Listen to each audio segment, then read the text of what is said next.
up to the truck. Please just do not try to reach out and touch them. And certainly do not try to feed them. That is for their safety as well as ours. Now we do encourage that you take plenty of photos. One, because our animals are awesome. Two, they love their photos being taken, believe it or not. And three, it's baby season. We have a lot of babies in our safari, and they certainly don't stay babies for long. So make sure you take pictures of them. Now, unfortunately, if you drop your electronic off the side of the truck, I'm unable to stop your treatment. And if you get it back at the end of the day, I can't promise there aren't any bite marks or scratch marks or animal selfies. Who knows what they do when we're not looking? That's what I always say. Alright. So this is the official entrance of our safari. So this is a safari and everything. Pretty amazing. Now, as we enter, please make sure you read out your gate guard on your right. Hey, Tico. Alright.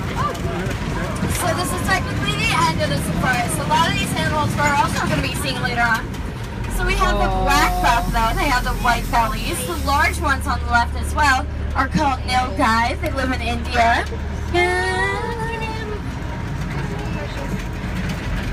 Yes, there's only 2 types. Alright.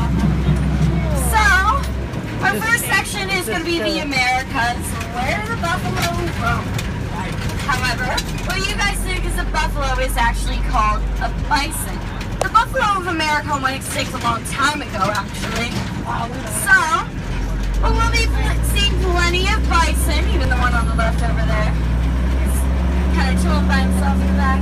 But we'll be seeing plenty of bison, and so just keep that in mind. Alrighty then. Oh, a turkey on the right. Pretty cool. Now, if it were up to Benjamin Franklin, our national bird would be the turkey and the reindeer. It's pretty fun. On the left side, we have 2 Roosevelt elks, but if you look inside the building, you're going to be seeing some rhea chicks. And rhea are a large flightless bird. They're the gray ones that you guys are going to be seeing. So we'll see a lot of them. But the males are the ones that actually incubate rhea eggs as well as raise the children. Once the females lay those eggs, their job is done. Pretty sweet. Alright, so on the left side, we do have more Roosevelt elk in the water. The Roosevelt elk were actually named after Theodore Roosevelt, one of our great presidents.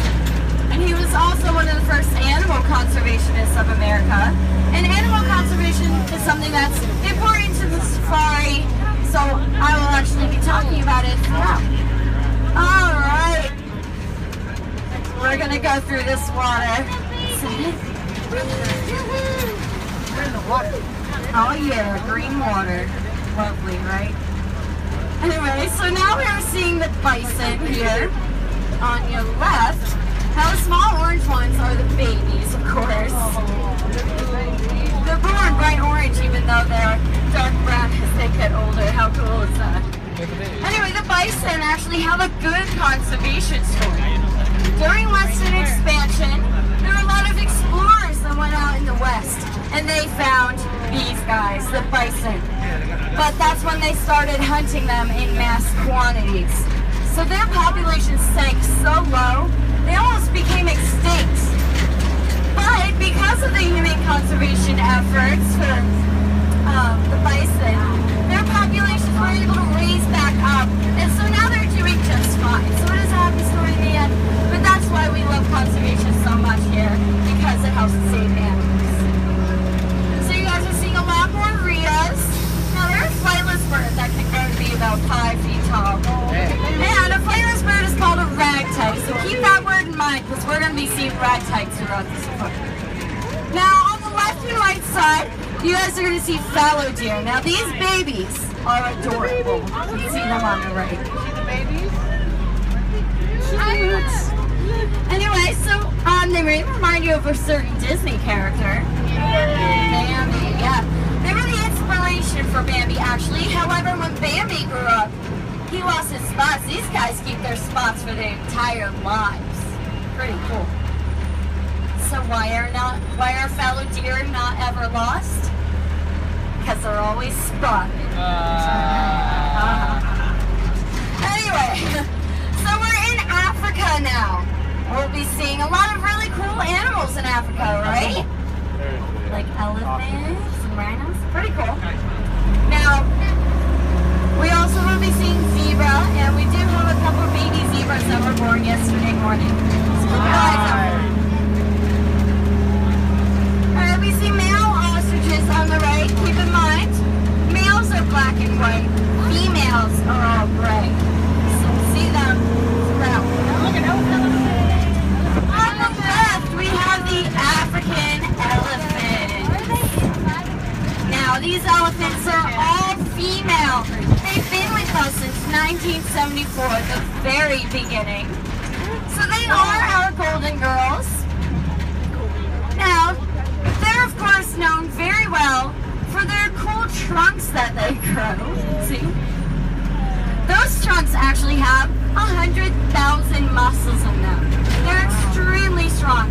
But it's a good thing because they use it for everything. They use it to pick up food, drink water. These are to put dirt on their backs, which helps to protect their skin.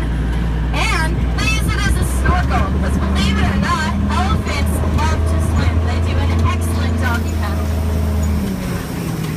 On the right side here, we have some ostrich eggs. Now, ostrich eggs, one is equivalent to a dozen chicken eggs. And they're each about 2.5 to 3.5 pounds each. So, they're pretty big eggs. And they are edible, but don't tell the ostriches I told you. Alright, so elephants are also well known for their tusks. Those tusks are on male and female African elephants. They're also made of ivory.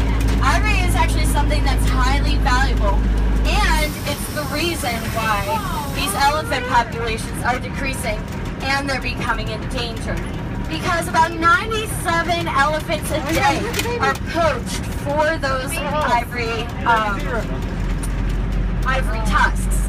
But thankfully, there are things like conservation that we know work, so they're trying to stop that from happening. All right.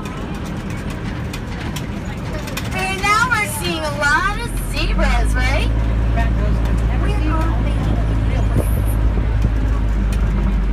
Now you'll notice that we do have a lot more pregnant zebras, so we're expecting a lot more babies. Oh, there's the baby on the right there. Oh, there's another one. Cute to see. Yeah, there's another one over there. See him? Now, within an hour of a zebra's birth, they're able to recognize their mom's pattern, and they're able to stand up. So they're pretty smart animals. And now every zebra does have a different stripe pattern, so that's how they identify one from the other. And it's also like, you know, fingerprints that we have that identify us one from another. Alright, if you look to your left, you're going to notice the marabou stork on the back. Now his name is actually Freddie Petrovich. And marabou storks are carnivorous. Freddie actually eats meatballs. However, you have to throw him the meatballs because he refuses to eat them on the ground. Here. Alright. And there's another baby on the right. Now in the water here, you're going to notice two Asian water buffalo, Princess Leia and Wanda. Now as you notice, we do name our animals, but Asian water buffalo spend about 95% of their time in the water. But you notice they do have slick coats, so that kind of helps the water. You see the rhinos on the right? Now, there are a few different kinds of species of rhinos. These are the white rhinos. And you notice that they have two horns. Those horns are actually made of keratin, something in your hair and nails. So if they fall off, they're able to grow back. Unfortunately, those horns are the reason why they're being poached as well, and they're very endangered. So they're very valuable horns, but conservation is trying to help them out as well as the elephants. Now they even have figured out a way. They put paint on rhinos' horns so that if a poacher were to poach the rhino, it's actually like a poisonous paint. Not like, it'll just make you really sick. So they found a way. It's pretty cool. Always finding ways to save animals. And so here we are in the wild plains. We'll see a lot of really cool animals from Africa as well.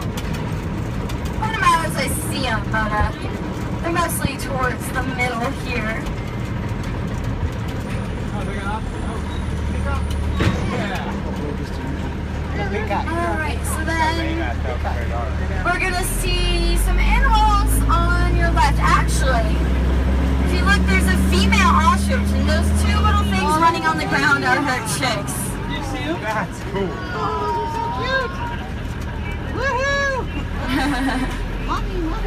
It runs like Gabby.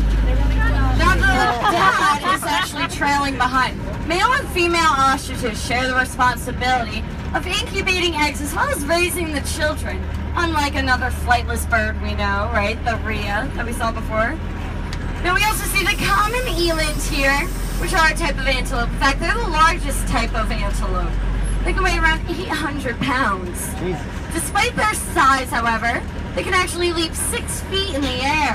How crazy is that? And they do this as a warning signal for the rest of the herd that they feel there's a predator nearby and the herd needs to start moving. Oh, apparently they all think we're moms. If you look to your right, you're going to notice 2 white animals with brown necks. Those are called Dama gazelle. Dama gazelle are actually critically endangered in the wild, meaning there's less than 500. So they're really close to extinction right now. So conservation is something that's really important at this stage in their life because they need a little boost in trying to prevent them from going extinct. Need a little help. Alright, so also on the right up against the fence, you'll see another animal here, and these are called the ellipsis waterbuck. And they actually got their name in a really funny way because ellipsis waterbuck have white rings around their booties. How cute is that? But that's where they got their name. Now, you'll notice a zebra that thinks he's an ellipsis waterbuck. Oh. He likes to hang out with the ellipsis waterbuck. Alright.